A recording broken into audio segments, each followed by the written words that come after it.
Welcome to Gaia's Love, a podcast to guide you home into your human journey here on Earth. My name is Vivienne Gerard, and it is my delight to co-create with Gaia and share our messages from Source in this now moment. Here we go.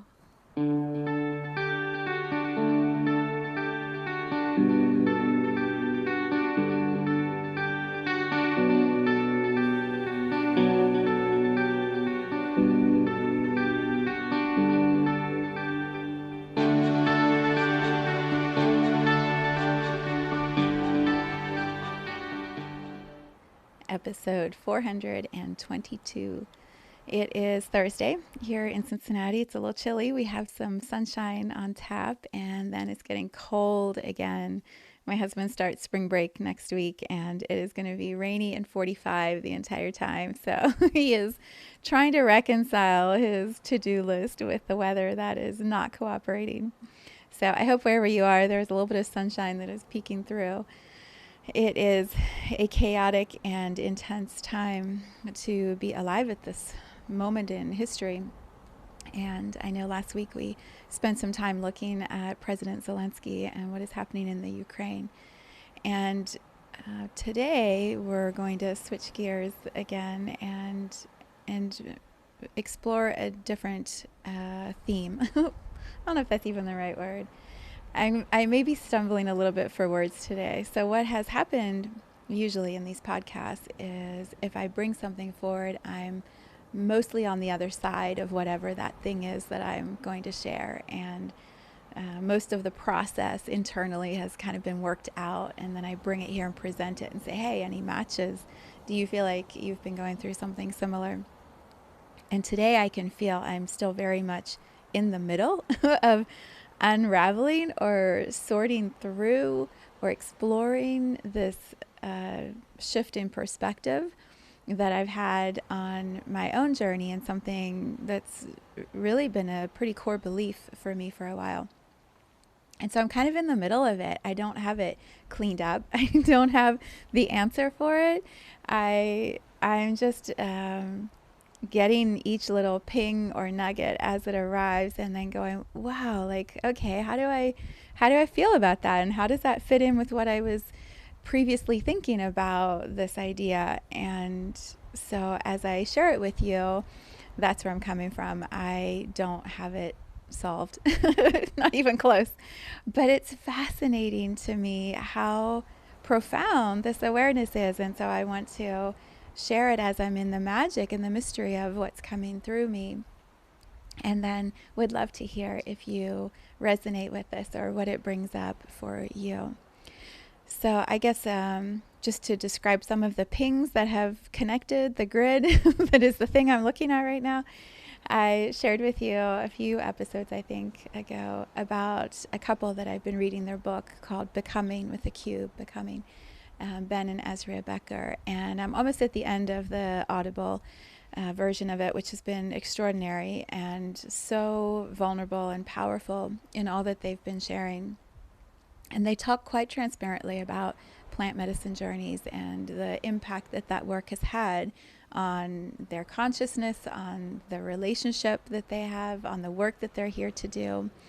And I shared a couple episodes ago about two specific plant medicine ceremonies that I had been in that were very powerful. The first two I ever participated in.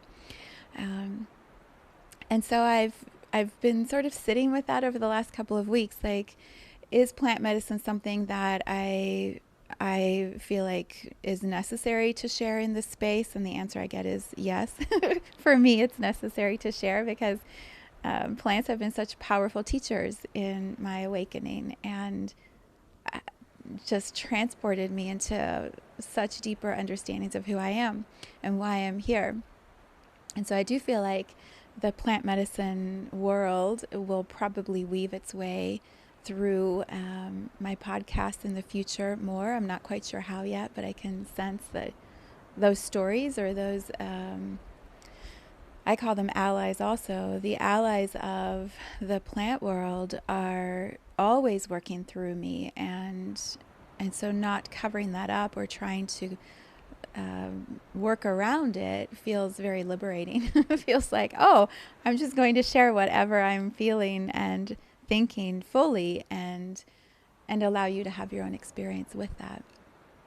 Knowing also that is not the path for everybody, and that, there are so many layers to that work that I can't recommend or offer guidance into anyone else's journey except my own, because it's so unique the way that we each engage with this physical world and nature and the teachers of Gaia. Like, I can simply share my perspective and then allow it to activate whatever it does within you.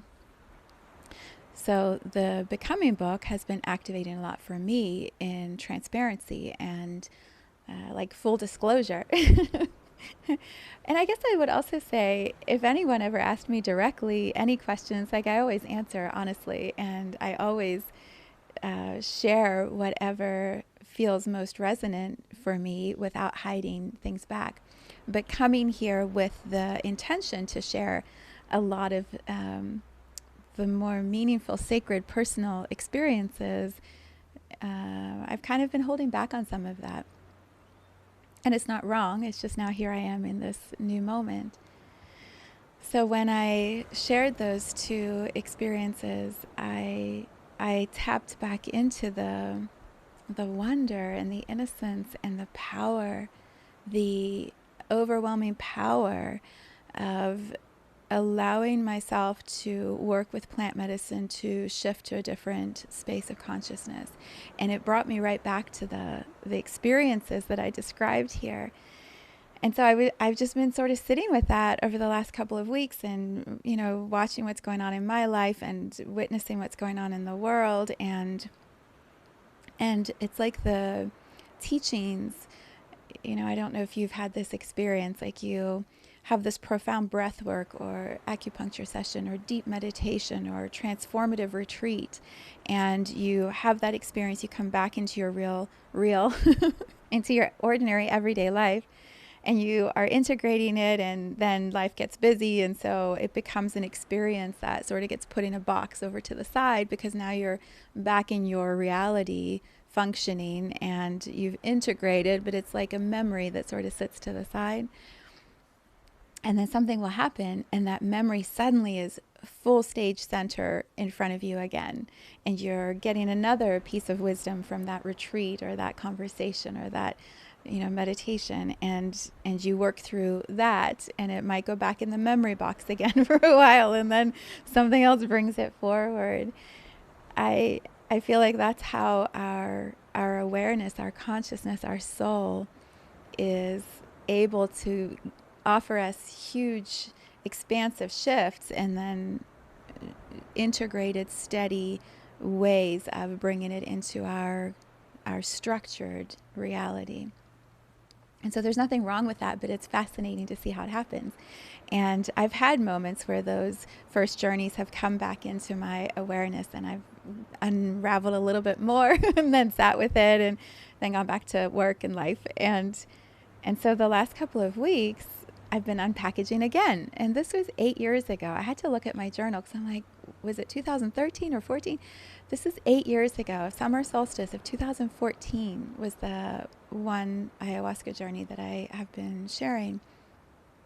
8 years, and it still profoundly is teaching me today.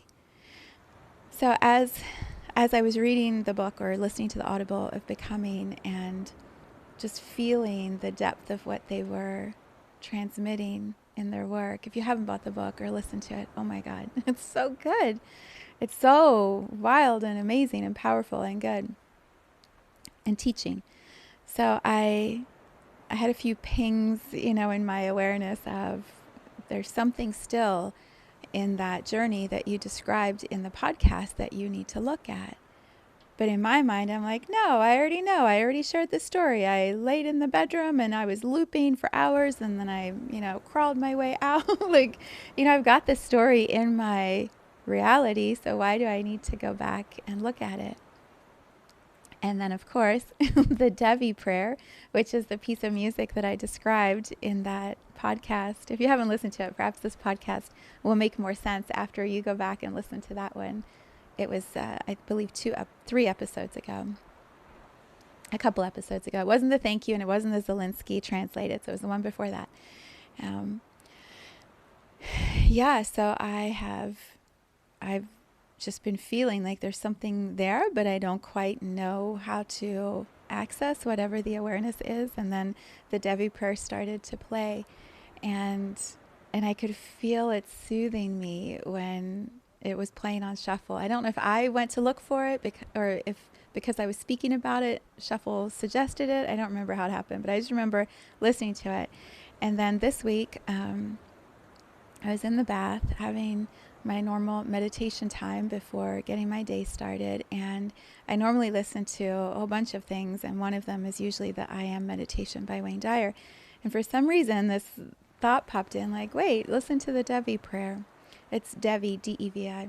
So I put the music on, and I was just laying in the tub, letting the music, the sounds just move around me, and focusing my thoughts. My thoughts often are like, choop, choop, choop, all over in my meditation time. And so I just let them do that. And for some reason, in the bath that morning, I thought I just want to quiet my mind and be in this music and feel whatever is trying to come into my awareness. There's something that, I could just feel it sitting, like wanting me to look at it.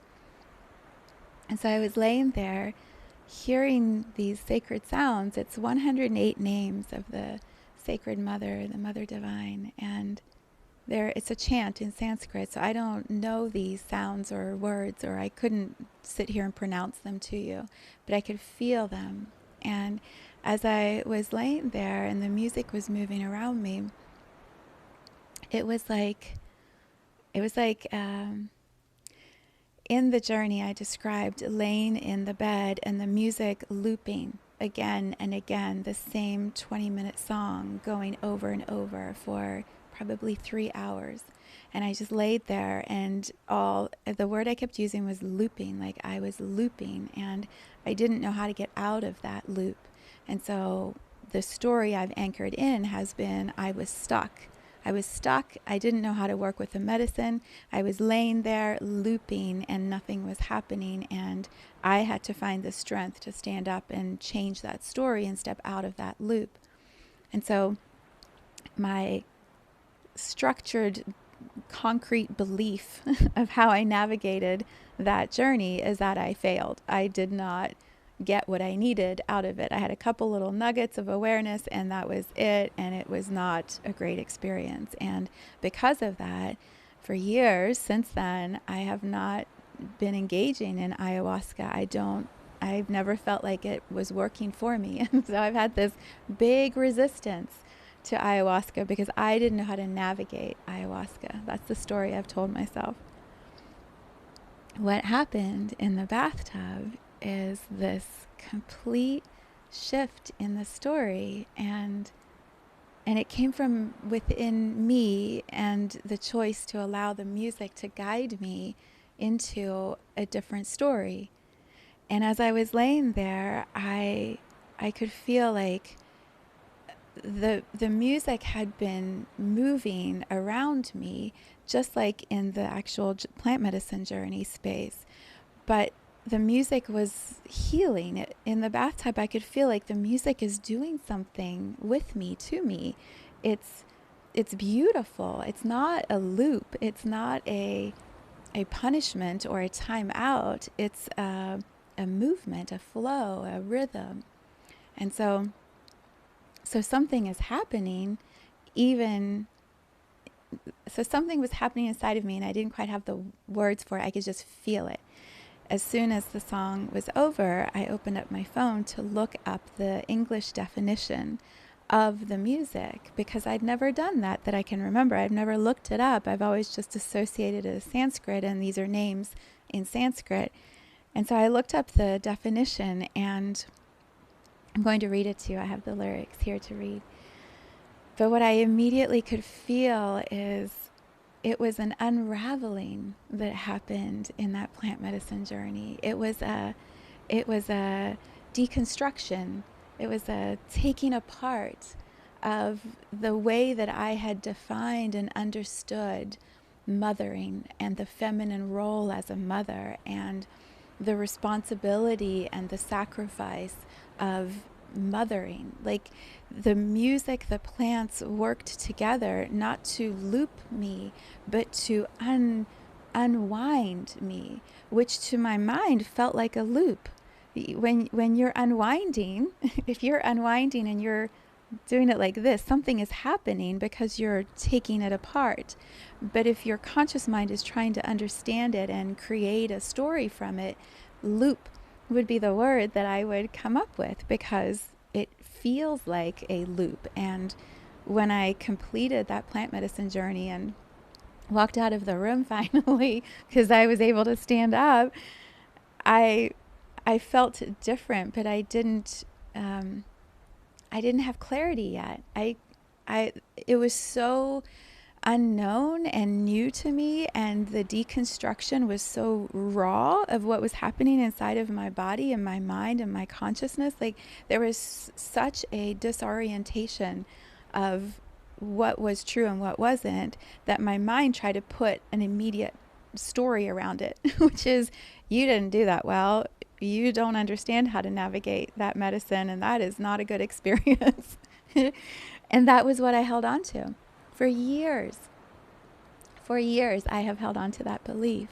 And this one moment in the bathtub, because of reading this beautiful book by these teachers who are being so transparent and vulnerable in their own awakening journey, allowed me to see it differently, allowed me to feel like the gift that ayahuasca gave me in that journey, that 8 years later I can finally receive.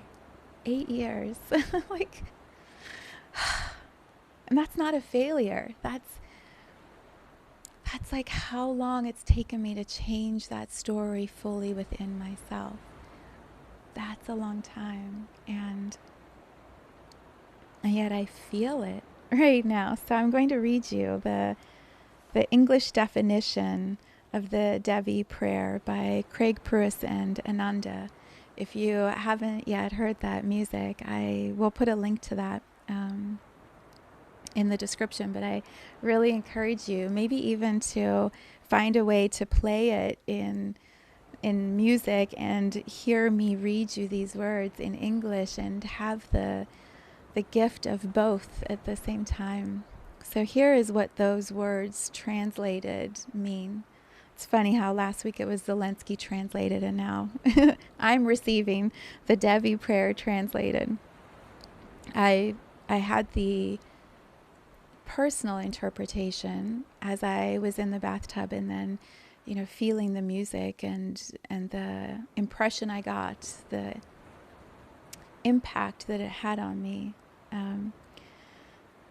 Imprint is the word, not impression or impact. The imprint that song and that bath moment left on me was, the Devi prayer is actually about, for me, Gaia, the mother, which is the womb in which humans sit. And as much as I believe I understand Gaia, as much as I have believed I am so immersed in translating the love of Gaia, she's her own energy, her own consciousness. And I feel like she gave me this gift in the bathtub of, here's another way to see and experience me, Gaia, consciousness of Earth. Like, here's another level, another depth to which you can feel who she is, translated as I receive it.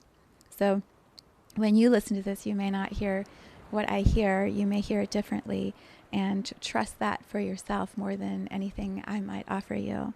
What I'm offering you is the energy, the frequency, the awakening that happened, the activation inside of me, and it may spark something completely different inside of you.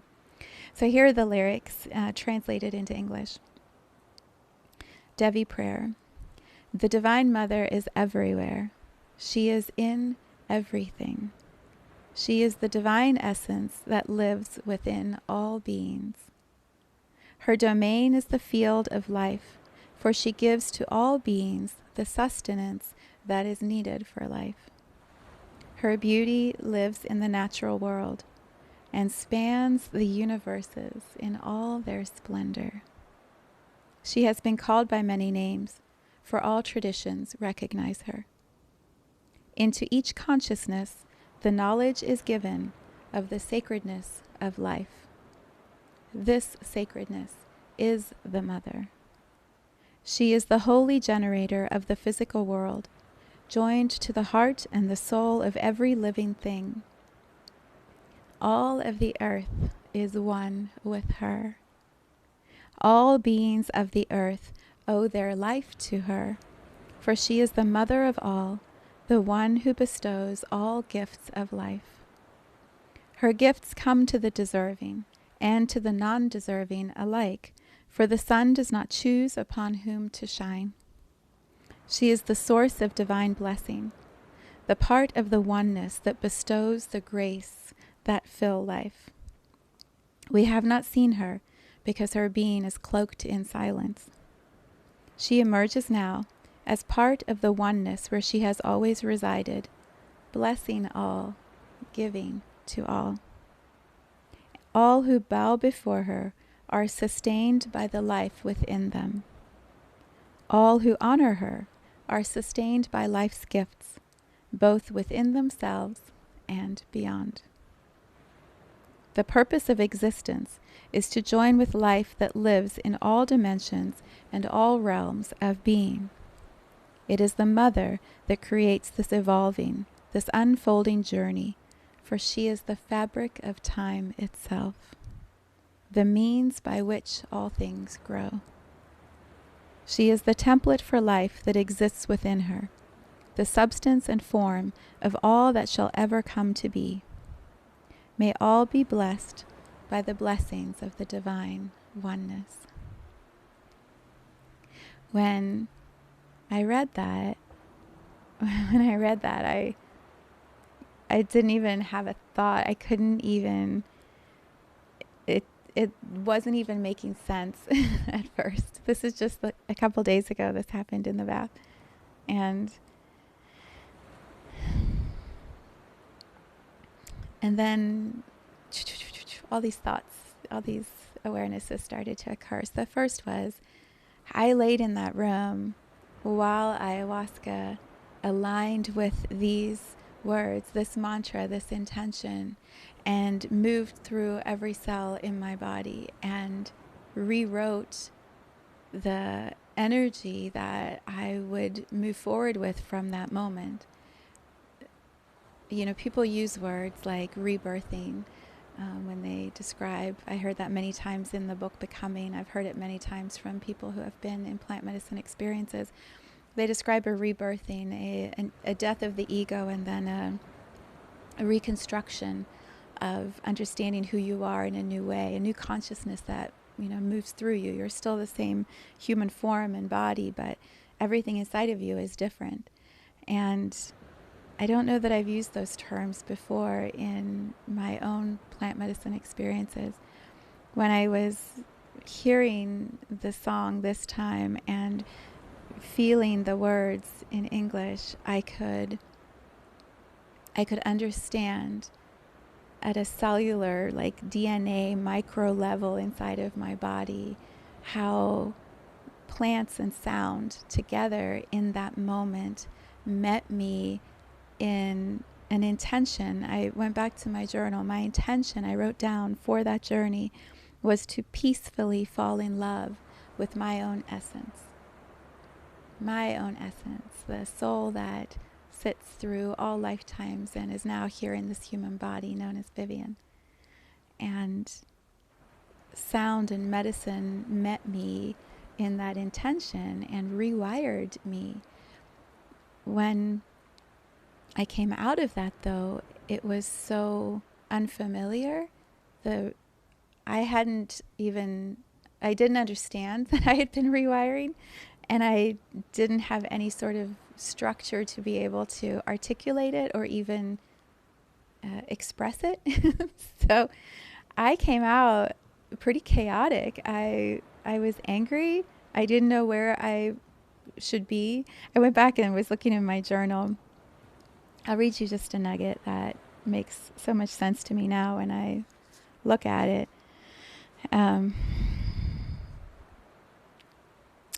Before the medicine really started to do that deconstruction, one of the facilitators was in the room with me, and we were discussing essence, like the core energy that is the soul inside of the human body, and how to define that, how to put words to that. And I wrote in my journal, I'd forgotten I told her this, but as soon as I saw it, I was like, oh my God, of course, that's totally her essence. I described her as a lily. I said, I see you as this beautiful, graceful energy of purity and just so fluid and, just like a lily. And she described me. She said, I see your essence as sunshine. I see you as this warmth that just, moves into a room and just fills it with this pure love, just like sunshine coming into a room. And even now, like feeling the words and reading the words, I can feel the truth that was in that space that night when we were in that ceremony, the truth of what was being shared and expressed. And I've had many people use that word. They nickname me Sunshine. It feels very true to me. But as I was laying here. Okay, let me go back to the journal. So when I went back to look at it this morning, it's the first time in years I've read this, and just some of the nuggets that were coming through into my consciousness again, like, hey, these are the words you wrote. This is what you were feeling in that moment 8 years ago. And I see now from a different perspective how that validates what I am becoming aware of about the song and that moment and the shift that happened that I just didn't have words for. What I wrote in my journal, I was talking about the complexity I could feel, and I shared this in my podcast a few weeks ago, the complexity of the maternal lineage that I had stepped into, and how my grandmother and my mother perhaps had dreams and desires that were more ethereal, more creative, and yet the responsibility of mothering was so consuming that they had to sacrifice some of their desires to take care of their children and be, in the reality that they were living, and how that contrast or tension was in me. And at the time of this experience, 2014, my son would have been 11 and my daughter 14, 15. I was post-divorce years post-divorce, and a couple months before Brad and I would get married and commit to each other. And so there was a lot that was moving through me. So I write this, as I was laying there feeling the pressure of the two generations, and probably many before them, of the heaviness of mothering. You had to sacrifice your dreams. You couldn't have it all, and mothering was heavy. And I asked myself what I wanted. Both and was my response. I didn't want to choose. I wanted to play with the fairies and read energy and be a great, fully present mother. I can do it all. And I turned to tell the facilitator that, and she must have felt that. And so she shared some images with me of other lifetimes, parallel lifetimes, where, her experience of me, seeing me, witnessing me as a mother, was a combination of both, this blend of magic and also grounded caretaking, how I had done that before. It was already something I could access within myself. The night before that, when we were in ceremony the night before, my whole journey had been about being killed for accessing my magic, being sacrificed for the village as the one who knew things that perhaps wasn't supposed to be talked about or discussed. And the pain and the struggle of that, the feeling of abandonment and isolation and deep suffering. So the night before I had accessed all of that. And then this night I'm looking at sacrifice and mothering and how to do both. And so here's what I wrote. Whew. Let me see where I talked about that. I wrote here, and that's when things got weird. I didn't understand what I was seeing or feeling. It felt dark, lost, breaking down, apart. Flashes of images that didn't make sense with the music playing. And then, a couple people were coming in and out of the room, and I mentioned that. And then I talked about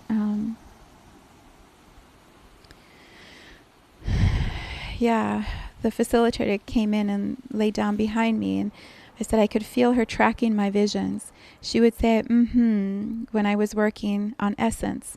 It was like she was trying to guide me. And then when I was in the confusion and the flashes of the images that didn't make sense to me, she was quiet.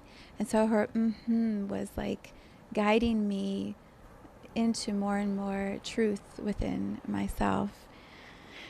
And so then I said here, I was laying there knowing that I had to make a choice. I had to claim my own life, stand up and get into it. Staying in the room felt like a womb, and I could get lost there. And then I talked about when I stood up, how I didn't know where to go. I didn't know who to be or what to say to the different people that were there. I couldn't find comfortable space within myself. And what was interesting, after that ceremony, that was in June, it was on the summer solstice, that whole summer I was so uncomfortable. I was uncomfortable in who I was. I didn't quite know how to walk the world as Viv anymore, and I was questioning everything about myself and my parenting and my relationships, and I can see now that was also a clearing that guided me into saying yes to my husband, because we weren't engaged. Is that even the right word? We were living together, but we were not going to ever get married, either one of us. That was June.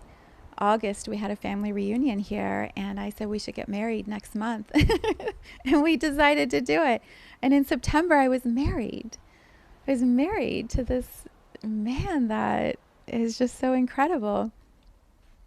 And we talk about a summer of deconstructing everything about who I was and how I understood myself to be. The woman that I was partnering with in my work at that time, I didn't like her. I couldn't look at her. I felt like she represented everything that was bad about magic and energy and healing, even though she had been my teacher in how to do that. Like, I was deconstructing so much about where I would give my power away and how I would feel my power within myself, and how I judged others' mothering techniques and styles, and how I would define my own.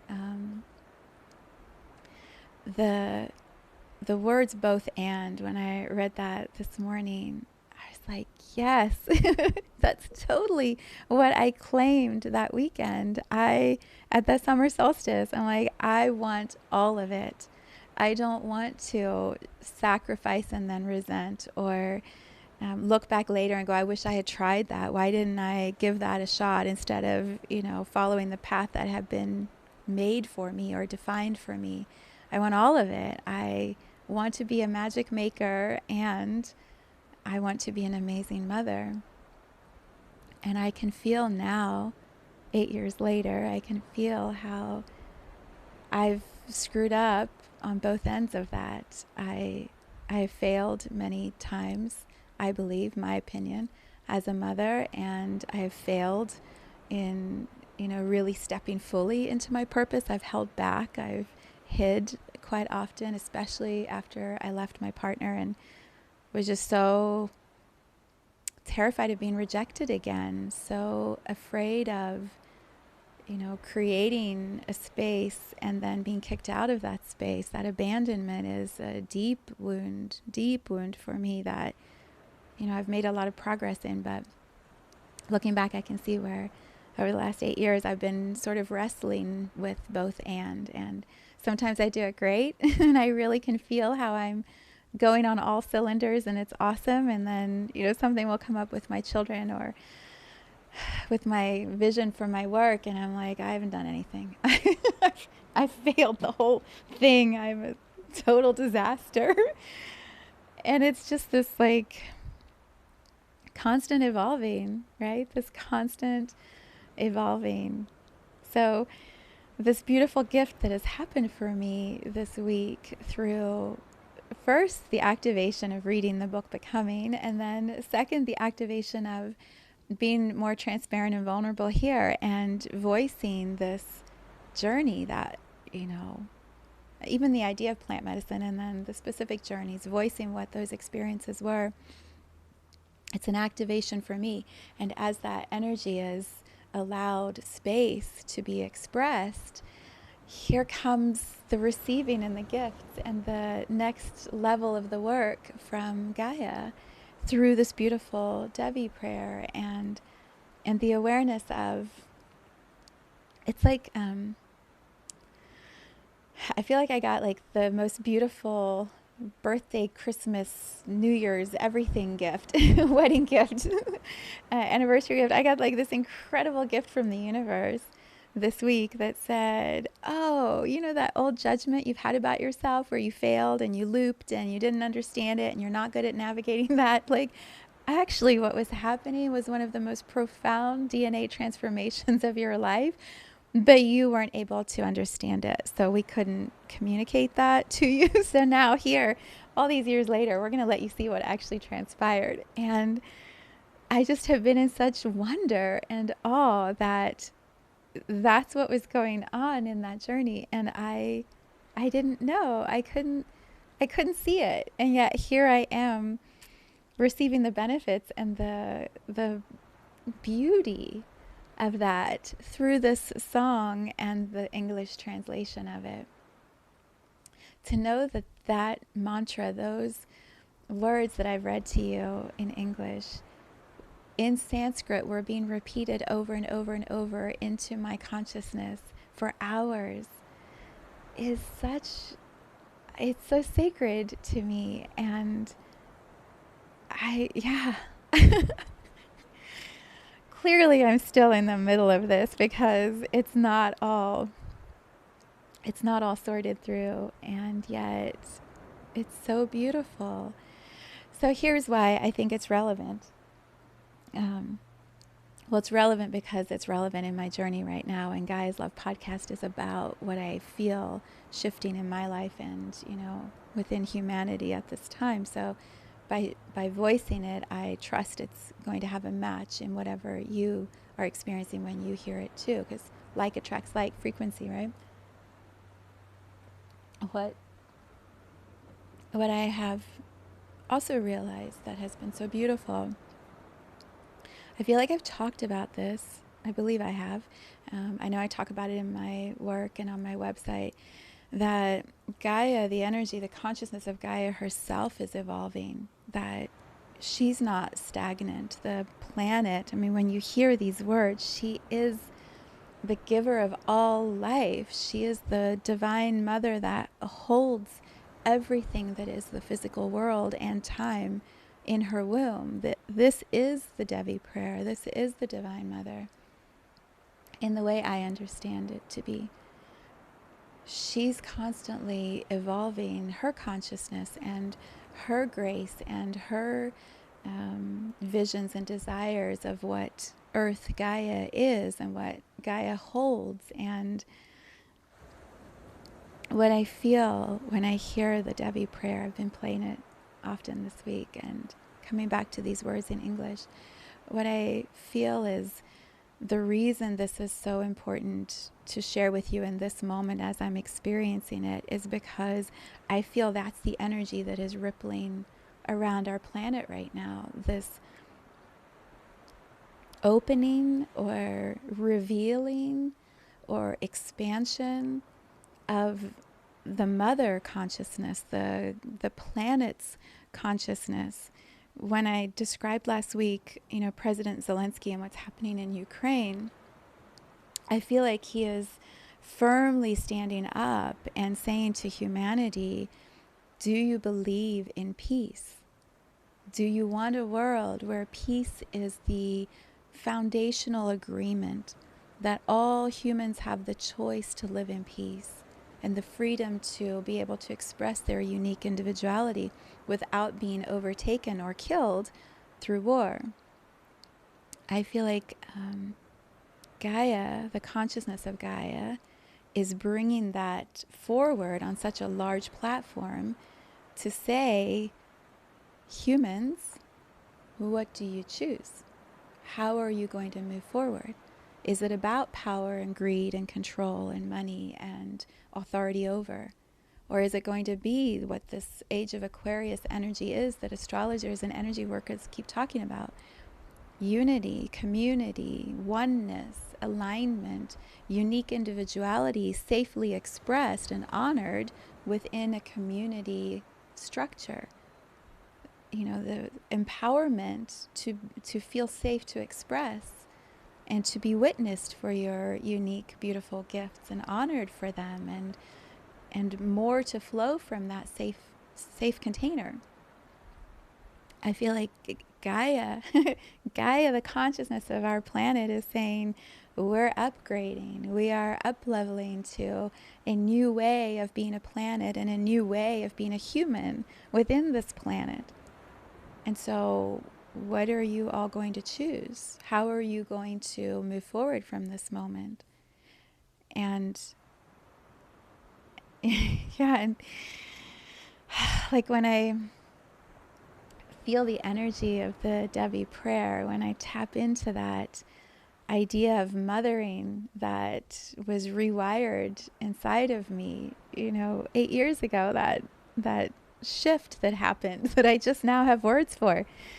I didn't do it wrong. I didn't fail. I was completely surrendered to sound and music and healing of the plants and my intention to peacefully fall in love with my own essence. I feel like Gaia is offering us that moment now. Like, can we peacefully fall in love with our own unique individuality and do that within the safe container that is this next level of Gaia? This what is it saying there? Like, she's never revealed herself to us. She's cloaked in silence. I wonder if we are being granted through the plants opportunities to see Gaia, to experience Gaia, not just through the plants, through the trees, through the water, through the sky, through the sunshine, through the lilies. Are we being offered opportunities through humans to see the expression of Gaia and to honor the multidimensionality that she shows us who she is through 8 billion of us? And this is such a core belief of mine, when one kills another, you're killing yourself. When we take the life of another, we're taking a little piece of ourselves with that. And I feel that at this time, So this song, I just keep coming back to the Devi prayer. This song feels like a reminder, a moment of grace that I have been offered in my journey to say, you Viv, like, you're still evolving. You are still awakening. You are still becoming something new, and don't get locked into your old beliefs. Don't limit yourself and hold on to old stories because that's a story you've told yourself. Like, allow a new understanding, a multidimensional perspective shift to happen, because there may be a beautiful gift in there for you. That's what I have experienced this week, and I just am so grateful. I just am feeling so so loved by Gaia, so loved. So when I was tuning into like, okay, all of this is what I'm going to bring into the podcast, like it feels so jumbled still and so raw and real and pure. So I'm like, how do I title that? And when I was in my journal looking at my notes from that weekend, I went back to the journey before that, the first one I ever had, which I talked about also 3 weeks ago. And the feeling, I'll share again just a quick nugget. I was laying on the floor, and as I closed my eyes, I could feel my body stayed, but my soul was like, we're going out there. we're gonna go into the universe, and we're gonna remind you of the infinite soul that you are, and bring that joy and that remembering back into you, Vivienne. I mean, now I can put these words to it. At the time, I was like, I left my body. I was traveling the universe.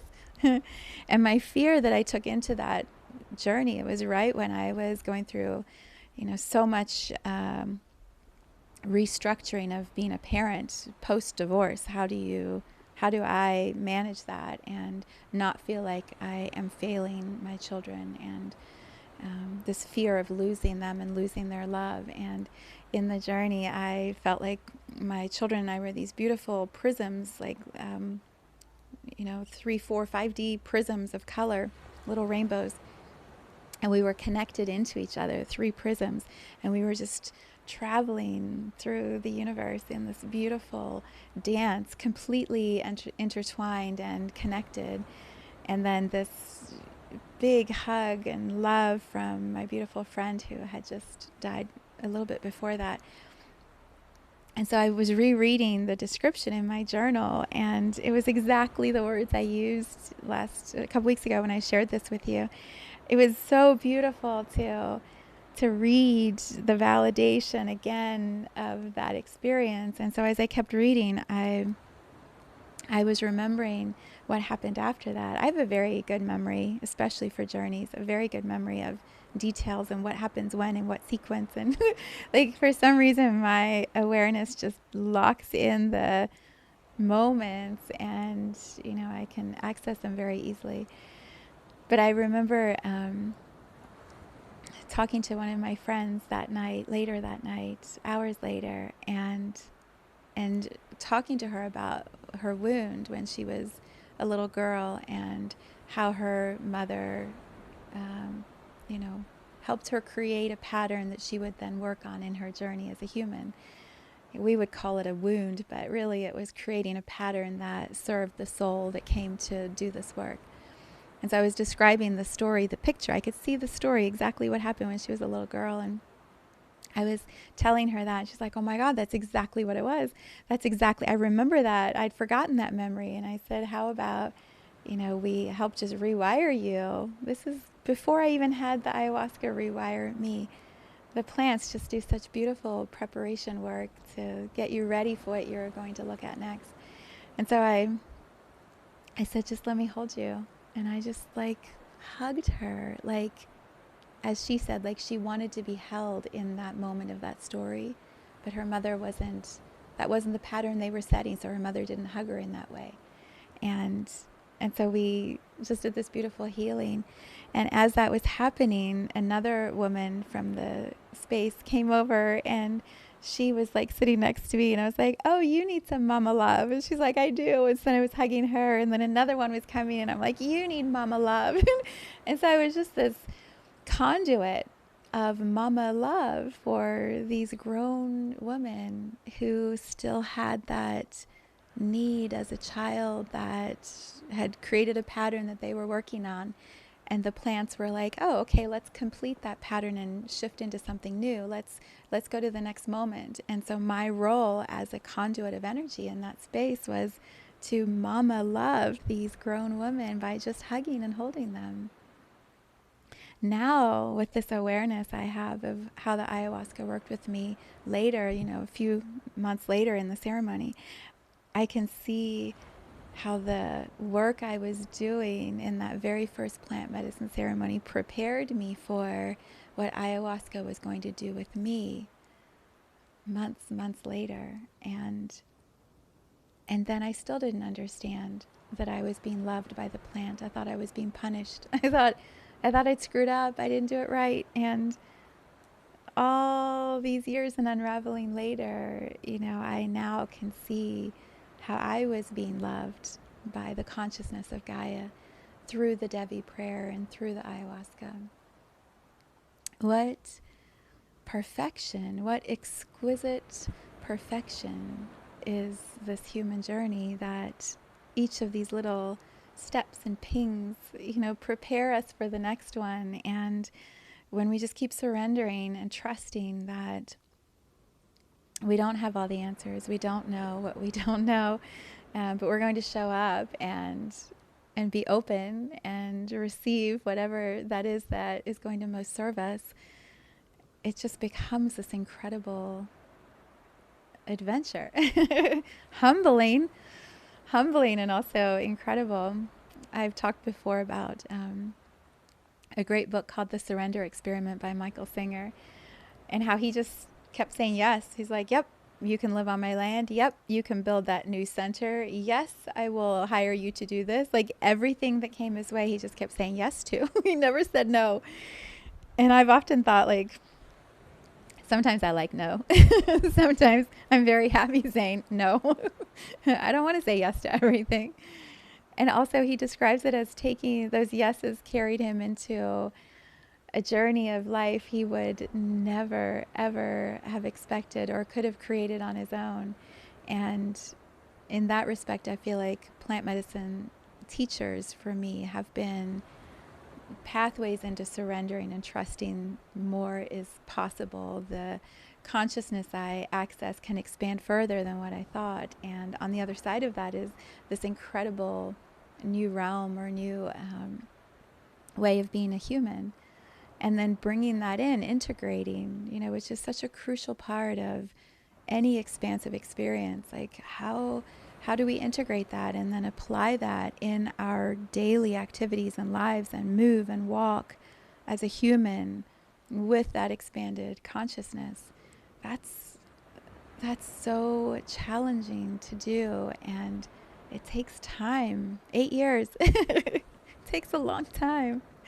Maybe not that long for everyone, but in some areas, I move more slowly. But the magic when we can receive an awareness, a perspective shift of that magnitude. Oh, wow, right? Like such grace, such gratitude in my heart in this moment. So I share all of that with you, and I'm going to keep unraveling it, and I think I'm going to go through my journals a little bit and review who I was 8 years ago, what I was learning and what I was working through, and also not getting stuck, not getting limited or held back in who I was then. I feel like the information and the awareness is so necessary for me so that I can release that old story and tune into Gaia in another way that I haven't accessed before, or that is, still unfolding and new, and I'm so curious about. That is a part of who I was and am. And also my focus so much now is on who I'm. I use the word of the book, but I would use that word anyway without the book. Who I'm becoming, who I'm evolving into, who I'm expanding into, the new expressions of me that want to be shared and want space to create and birth something else into the world. Much of my focus and attention is on that, not so much back, And I've spent a lot of time in the back, in the history, in the past, in the, here's who I was, here's what I did, here's who I've been.